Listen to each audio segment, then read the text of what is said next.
Today, Judge Amy Coney Barrett is now in her second day of questioning by members of the Senate Judiciary Committee. The high-stakes marathon hearings are touching on everything from abortion to health care and the possibility of a disputed election.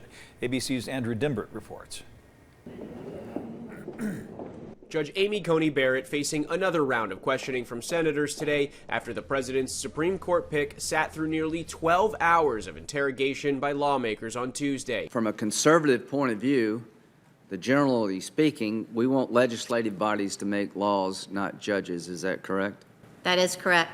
Now, senators with a second opportunity to grill Barrett as she inches closer to serving on the nation's highest court for life. Justice Scalia questioned the strong congressional support for reenactment of the Voting Rights Act. What is your understanding of the history of the Voting Rights Act? When I said that Justice Scalia's philosophy is mine too, I certainly didn't mean to say that every sentence that came out of Justice Scalia's mouth or every sentence that he wrote is one that I would agree with. During Tuesday's hearing, Democrats focusing their inquiries on issues of great interest to millions of Americans, from the Affordable Care Act. Would you consider the 135 million people who gained protections under the Affordable Care Act when deciding a case that challenges that law? I would consider all the protections that Congress put in place. To abortion rights, Barrett recounting several cases considered super precedents, which she believes cannot be challenged, but Roe v. Wade was not one of them. Roe is not a super precedent because calls for its overruling have never ceased, but that doesn't mean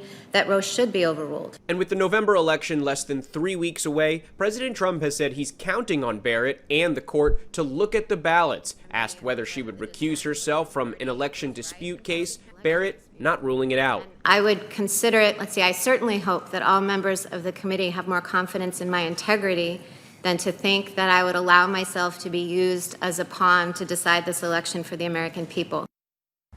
After this next day of questioning, Barrett's nomination will be brought up for a committee vote on Thursday. If that happens as expected, that would set up a full Senate floor vote in about 2 weeks, just days before the election. Andrew Dymburt, ABC News, the Capitol.